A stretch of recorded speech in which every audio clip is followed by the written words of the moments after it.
Bom, esse é o lembrator de potência complexa. A potência complexa é a soma da potência real P mais a potência aparente Q. Lembrando que esse JQ, a única coisa que ele significa é a multiplicação pelo complexo. Então, a potência aparente é o módulo da potência complexa. Toda vez que aparecer o S, é potência complexa. Quando aparecer o A, é potência aparente. A diferença é que a potência complexa ela pode ser negativa, a potência aparente vai ser o valor aquele valor instantâneo lá que não pode ser negativo, que é o VA, o volt-ampere. Eu multiplico o volt por ampere, eu tenho o A, que é a potência aparente. Já a potência complexa, ela pode ser negativa e tem um ângulo negativo. Então, S, potência complexa, onde o módulo da potência complexa é a raiz quadrada da soma dos quadrados da potência aparente mais a potência reativa. A parte real, que é a potência real, que é o P, expressa em watt, e a parte imaginária, que é o Q, expressa em var. Agora, conjugado. O que é o conjugado? Toda vez que eu tenho um número complexo, eu tenho ou o módulo, ângulo, por exemplo, 6 no ângulo de 15 graus, ou então eu tenho a parte real, aqui no caso P, mais I vezes Q, que a gente utiliza J para evitar de usar o I de ampere. O conjugado nada mais é que a inversão, o espelhamento da parte imaginária. Então, toda hora que eu espelhar a parte imaginária, eu estou fazendo conjugado. Então, se eu tiver um número, por exemplo, 10 no ângulo de 50 graus, e eu quiser fazer o conjugado de 10 no ângulo de 50 graus, vai ser 10 no ângulo de menos 50 graus. Assim como se eu tiver, por exemplo, 1.1i, eu vou ter o conjugado 1 menos 1i. Agora, muito importante a diferença angular, porque tudo acontece de acordo com a diferença angular entre volt e ampere. Então, quando for dado um valor de ampere e um valor de voltagem para calcular as potências complexas, real ou imaginária, ou até mesmo a aparente, o que vai ser levado em conta é a diferença angular de volt e ampere. Diferença significa negativo. Então, se volt tiver 10 graus, o ampere tiver 5 graus, vai ser 10 menos 5. Mas se o volt tiver 10 graus, o ampere tiver menos 10 menos 10, a gente vai ter uma diferença angular de 20. Então, tem que tomar cuidado quando o ângulo estiver negativo. Então, fazer a divisão complexa. Por exemplo, suponhamos que a gente receba os valores de volt e impedância. Para trabalhar, a gente precisa de ter o valor de ampere. Não dá para trabalhar com volt e impedância para fazer os cálculos das potências. Então, o que a gente faz? Se a gente tiver que dividir volt por impedância para encontrar o ampere, na HP ele vai diretamente, eu só tenho que tomar cuidado que eu não posso armar 12 no ângulo de 15 sobre 2 no ângulo de menos 45, eu tenho que utilizar ângulo positivo. Então, coloco 2 no ângulo de entre parênteses 360 menos 45. Ele vai resultar em 6 no ângulo de 60. Agora, tecnicamente falando, como é que funciona essa divisão complexa? A parte real a gente divide, 12 dividido por 2, isso é a parte real. Já a parte imaginária, essa parte de ângulo aí, o que a gente faz é uma subtração. Então, 15 menos 45 graus, menos o 45 negativo, né? Então vai dar 60. Isso é a diferença angular. Se a gente pegar o círculo unitário e ver a distância que existe entre o ponto de 15 graus e o ponto de menos 45 graus, vai ser 60 graus. Então isso é a divisão complexa, né? Mas matematicamente falando, 15 menos 45 é igual a 60. Agora, é a efetivação dos cálculos complexos, né? Lembrando que potência reativa, P é a potência real, S é a potência complexa e o A, que é o módulo de S, é a potência aparente. Então está escrito errado aí, o S é a potência complexa e o A é a potência aparente. O PF, que é o power factor.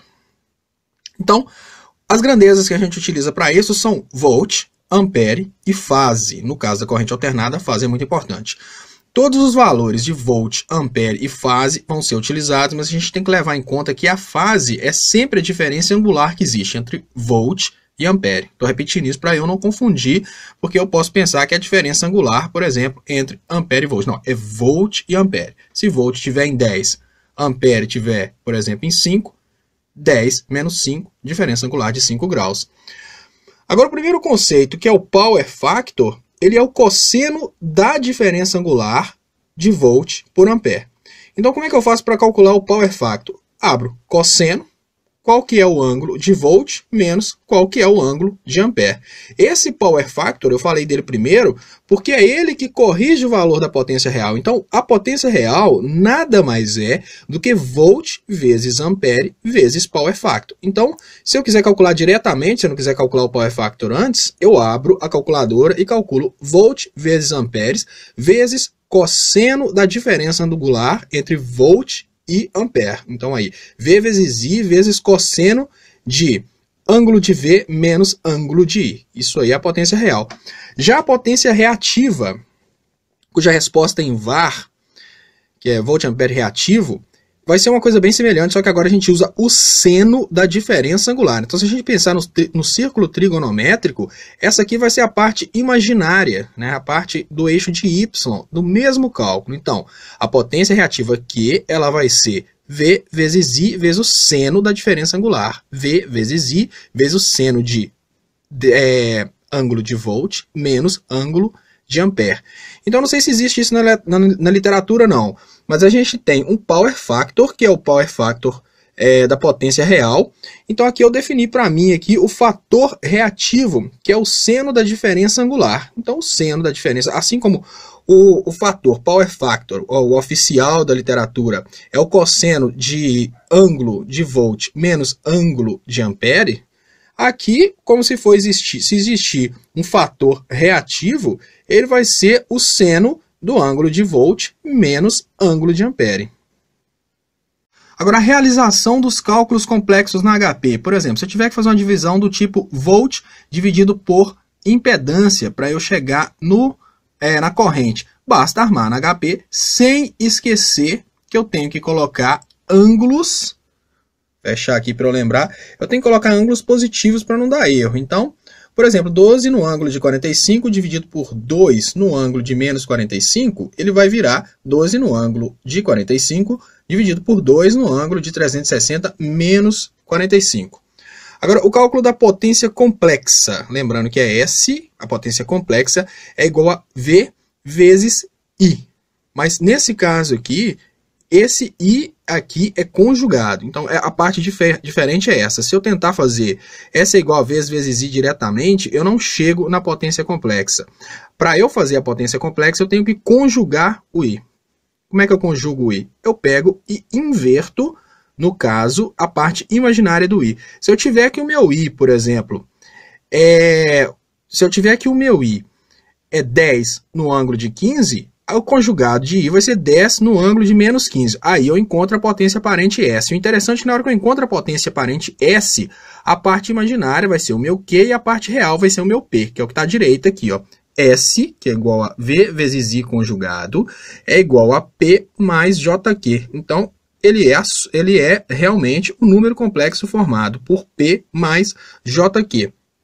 Se eu simplesmente calcular, igual está aqui, a potência aparente na HP, se eu calcular sem fazer a conjugação, por exemplo, 12 no ângulo de 15 vezes 6 no ângulo de 60, eu consigo chegar na potência aparente A, porque a potência aparente A é o módulo da S. Então, o módulo vai ser igual. Então, observe que aqui, ó, 12 no ângulo de 15 vezes 6 no ângulo de 60 é igual a 72, só que no ângulo de 75. Então, está errado. Se eu quiser usar isso aqui como potência S, está errado porque eu não fiz o conjugado. Então, como é que vai funcionar a potência complexa S? A potência complexa S, que é S, é igual a V vezes I conjugado. Primeiramente, deve-se conjugar o I, que significa espelhar o eixo no eixo de X. Exemplo, se I é igual a 6 no ângulo de 60, o conjugado será no ângulo de menos 60. Eu escrevi menos 6 ali, mas é menos 60. Então, I é igual a 6 no ângulo de 60. Conjugando, I conjugado é igual a 6 no ângulo de menos 60. Agora, basta calcular. Cálculo basta multiplicar direto V vezes I conjugado na HP, que dá certo. Então, tá aqui, ó.